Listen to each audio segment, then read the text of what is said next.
허경영 토요 강연 1318회. 구독과 좋아요, 공유하면 재수 좋은 일이 생길 거야. Right now. 여론조사에 지금 허경영을 넣고 있지 않다. 언론기관들이 매너리즘에 빠져 있다. 국회의원 중심, 관료주의다. 순수하게 자생적으로 올라온 후보는 넣어주지 않는다. 왜냐, 혁명정의가 위험하다는 것이다. 관료주의가 너무 팽배해 있다. 로마나 오스만 등의 강국이 망할 때 보면 관료주의가 판을 친다. 이런 기득권이 판을 치면 나라가 망하게 되어 있다. 이런 관료주의를 조심해야 한다. 무한복을 가진 사람은 영, 기, 질로 되어 있다. 유한복을 가진 사람은 기, 혈, 정으로 되어 있어 맥궁에 갈 수 없다. 허경영은 왜 하늘에서 신의 힘으로 인간을 바꾸지 않을까? 작업취사 인연인과 업을 짓고 그것을 취할 수도 있고 버릴 수도 있다. 그 복을 자기가 받을 수도 있고 남을 줄 수도 있다. 하늘은 항상 시험을 한다. 어려움을 주고 그것을 극복하면 영적으로 한 단계 성장한 것이다. 자기 남편이 죽어도 시어머니를 끝까지 모시면 그 사람은 영적으로 성장한 것이고 복을 받는다. 근데 남편이 죽었다고 시어머니를 더 이상 봉양하지 않는다면 그것은 시험에서 떨어진 것이다. 허경영이 정정당당하게 하는데 그들이 반칙을 계속하면은 하늘의 법인 정도를 벗어날 수도 있다. 허경영은 원칙을 지키고 있지만 언론이 여론조사에 허경영을 뺀다면 과연 어떻게 될까? 허경영에게는 특수한 힘이 있다. 허경영을 더 이상 시험하지 말라. 불평등한 대통령 선거, 이번에 임자 만났다. 극락은 인간이 추구하는 행복이라는 이 낙을 벗어났다는 뜻이다.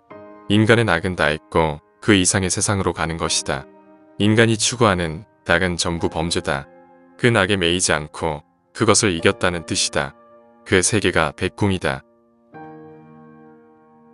나한테 절반으로 쳐졌던 사람이 몇 배로 올라갔다. 어느 날 갑자기 올라갔다. 이것이 정상적으로 올라갔을까? 그 사람을 지지하는 댓글이 없어요. 허경영을 지지하는 댓글이 많다. 이것을 눈치를 채야 한다. 시작부터 이 모양이니 그 결과는 어떻겠어요? 뻔할 뻔저다. 언어도단, 돌을 닦거나 경전을 아무리 읽어도 갈 수 없는 세상이 백궁이다. 그것을 해줄 수 있는 자가 허경영이다. 국민배당금 150만원이면 세상이 지상낙원이 된다. 극락이 되는 것이다. 먹고 살 걱정이 없어진다. 남을 미워하면 자기 자신에게 암이나 병이 생긴다. 그래서 예수가 원수를 사랑하라고 한 것이다. 미워하든 말든 자기 자유인데 미워하면 자신의 몸이 상한다는 것을 알아야 한다. 누구한테 화가 나면 꿈으로 해수몽을 꾼다. 그 화를 꿈에서 푼다. 미워하는 사람이 꿈에서 나타나 그 화를 해소한다. 이런 사람들은 예지몽을 꾸지 못한다. 남을 미워하지 않으면 예지몽을 꾼다. 대한민국 국민들 정신 차리세요. 여야 후보들이 여러분 밥 먹여줍니까? 예산 610조 그대로 내버려 두고 이거 주고 저거 줄 수 있나요? 안 돼요. 국회의원 싹 없애고 예산 팍팍 줄이고 해야 해요. 근데 허경영은 제쳐놓겠다는 것은 자기들끼리 하겠다는 거예요. 심상정이 잠적을 한 이유는 허경영보다 지지율이 낮아서라는 기사가 있다. 근데 여론조사에는 허경영이 들어가 있지도 않은데 지지율이 낮은 것은 어떻게 할까? 이렇게 사람을 매장시킨다.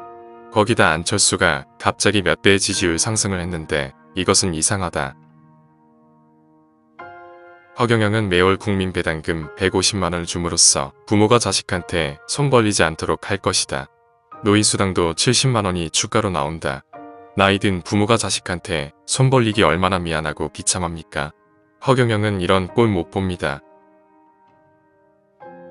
우리가 거짓말을 하고 남을 편견하고 불평등하는 것은 큰 죄를 짓는 것이다. 하루에 착한 일을 행해도 복은 바로 오지 않지만 화가 자동적으로 멀어진다. 하루 악한 일을 한 사람은 화는 당장 오지 않지만 복이 자동적으로 멀어진다. 그것이 매일매일 늘어나서 나중에 큰 풀밭이 돼버린다. 지금 불평등한 여론조사를 조작하는 사람들이 화를 짓는 건가? 복을 짓는 건가? 그들에게 대가가 있을까 없을까? 허경영 저거 아무것도 아닌데 하지 말고 유튜브 한번 보세요.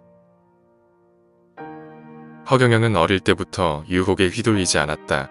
너무 추워서 어느 장소에 들어갔는데 환경이 담배천지의 술판이었다. 그때 거기에 있지 않고 추워도 나와서 다시 산꼭대기 텐트로 돌아갔다.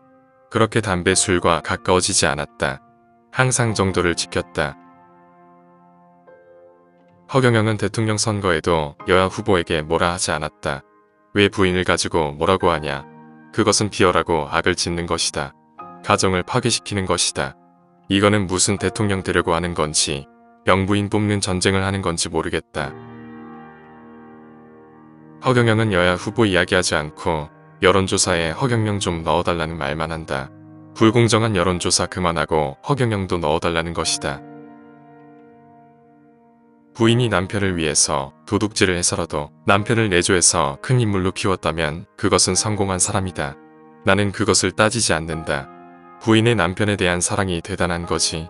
그 범죄를 대단하게 보면 안 된다. 남의 흠을 용서해야 한다. 소상공인, 자영업자들의 영업시간 제한을 지금 당장 풀어야 한다. 가정들이 다 죽어갑니다. 국민의 생존권을 무시하고 보상도 안 해준다. 소상공인 문 닫아 굶어 죽어도 돼. 이러고 있다. 가족들이 다 파괴되어